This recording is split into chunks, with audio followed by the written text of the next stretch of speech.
The Philadelphia Mummers, spirits of undying passion and devotion. Philly Ghost Hunt presents the investigation of the Mummers Museum. The fact is, on New Year's Day, you can't get any more Philadelphia than the Mummers Parade. Welcome to part 2 of this video series. Thanks so much for watching Philly Ghost Hunt's investigation of the Mummers Museum.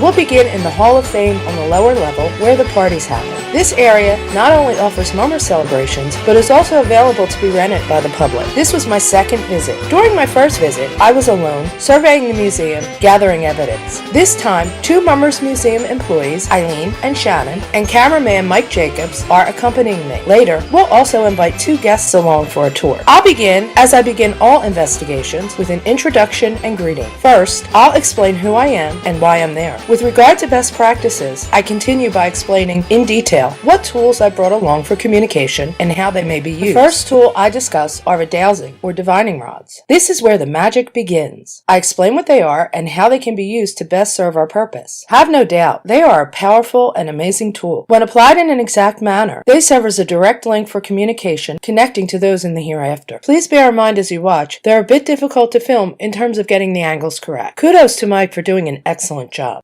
Now I'll discuss the 2 remaining methods for communication. The first is the digital voice recorder, and the second is the spirit box. I often have several voice recorders on continuously throughout an investigation. One is always with me, and the others are placed at key points throughout the site. Finally, I introduce everyone who's present and explain that we'll be filming the entire event. Let's watch as I make my initial contact and begin the Dowsing Rod interview. I will ask questions. If your answer is yes, to please open them wide. And opening them wide would mean that your answer is yes. Exactly. So that would be a positive response, and that would mean that the answer is yes. If your answer is no, if it's negative, if you do not agree, to close them and cross them. And that would mean that the answer is no. You do not agree, or it's just negative, or not the case. So if I ask a question and maybe you don't have an answer, or you're neutral, or maybe you prefer not to answer at the moment, or it doesn't apply, to go straight ahead. Yes, that just means neutral. And also that you might be ready for the next question. So that's one way we can use the dowsing rods. The other way we can use them is to point, and you were just starting to point. You were starting to point, yeah, if you want me to check something out, if you want me to look at something, if you want me to go in a certain direction, you can certainly direct me with the dowsing rod, and I will go to the direction that you asked me to, that you point out. That is our first way to communicate. That's our first tool. The second is the digital recorder that I have on my wrist. It's on all the time, and I would ask that you speak into it and leave EVPs. I had mentioned this before. I don't listen in while I'm recording. I listen after I leave. So if you were saying something and I'm not responding in a way that would seem kind of appropriate, it's because I haven't yet heard the recording. And the third way that we can communicate is through the spirit box, which I don't have with me at the moment, but we could do that after. Just to introduce everyone, this is Mike. Mike is in a string band. That's Mike. Yeah, he's in a string band. And he's filming. And please introduce yourself. I'm Shannon. How are you?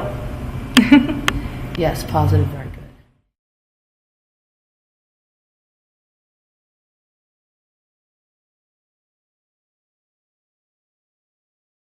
Back and forth if it is not you, and straight ahead if it is you. Forth if it is not you, and straight ahead if it is you. So if it's you, just hold it straight.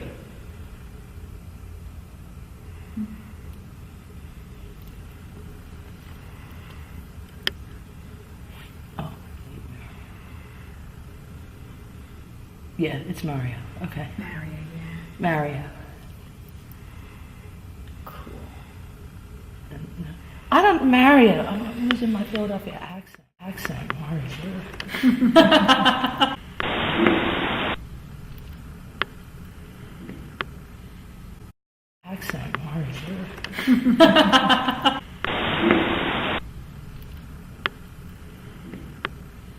And the Laytons are the ones who built the Phoenix, too.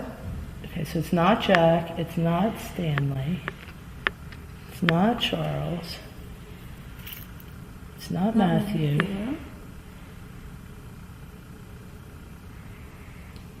Georgie.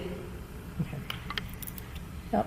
That's, so you guys are here. Correct, yes. Correct, yes. And you, so you guys are here. Correct, yes. Correct, yes. And you were, so you guys are here. Correct, yes. Correct, yes. And you were liking this guy a lot. There's a bit closer to the story, guys, behind that thing. You gotta come.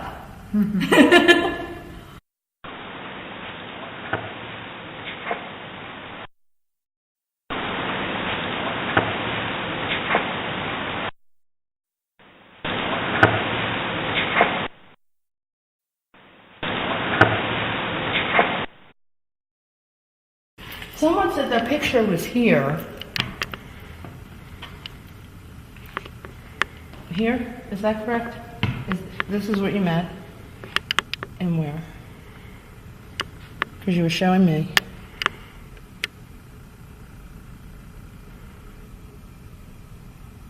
Is that it? That's you. Wow. So do you want to do the same thing? We'll go back and forth if it is not you until we get to you. But there could be more than one person in this picture here, too.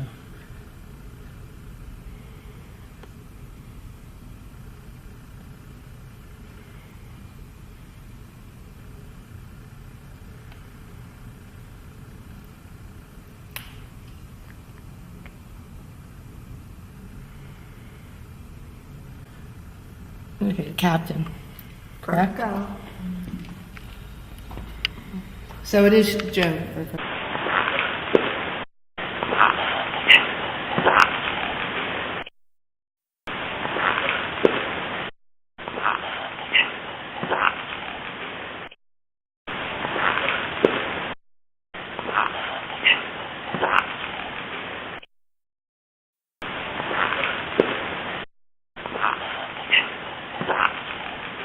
Well, that's not the costume you wore. That's not the one you wore, correct? Okay. That looks really great. So that was 1952. So please tell me, do you have, I asked this to the other night too, did you have a favorite theme?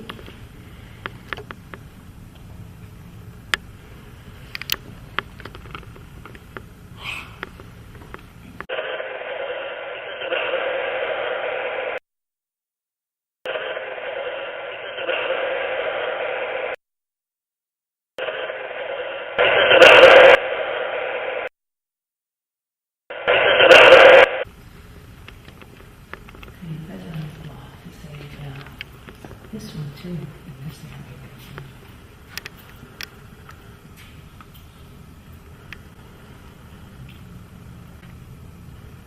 It's just incredible. It's beautiful.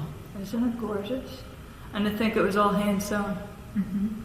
How many people did it take to carry it? That means wow. One section. That's okay. one section. Can you guys, wow, one section. Can you guys tell me how many people it took to carry it approach?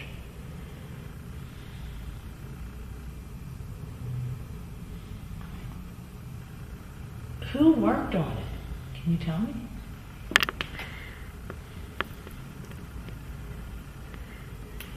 So when you were pointing to this, is this how it looked? Is that what everybody was doing? Is that how it... Yes. It started with one section of this, followed by a frame suit, like the little guy in the corner. Another section, another frame suit, another section. The back one is where the actual captain would carry that frame suit down the street. And these were all page boys. Page boy, yeah. It's one page boy, yeah. That's incredible. And they could reach block and a half long at times, depending on how much time they had to get everything together. or how much money they have for materials.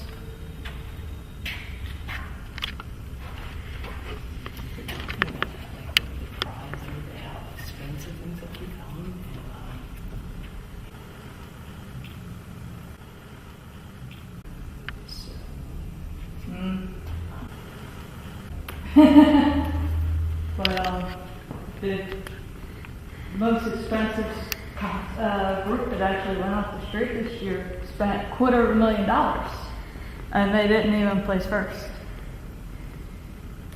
So this is just gorgeous. Yeah. Generations of the same family where they stood off the street every year. Now it's permanently ours. This is the Avalon suit we were talking about earlier. Donated to us from the estate. Ah. And that's the Slimer suit. Yes. He says yes. Ah. Hands up on the ground. You guys Since would over really summer. like that one. Yeah. I mean, it's me like them all, but you were. Question, guys. Did any of you take our iPod? We need it back. So they need it now. Can we have it back? I think the answer is yes if you found it. I Aw. guess there are some comics here, correct? Oh, yes. That's what I thought. Because I could tell from the EVPs and some of the funny noises. Yeah. Yeah.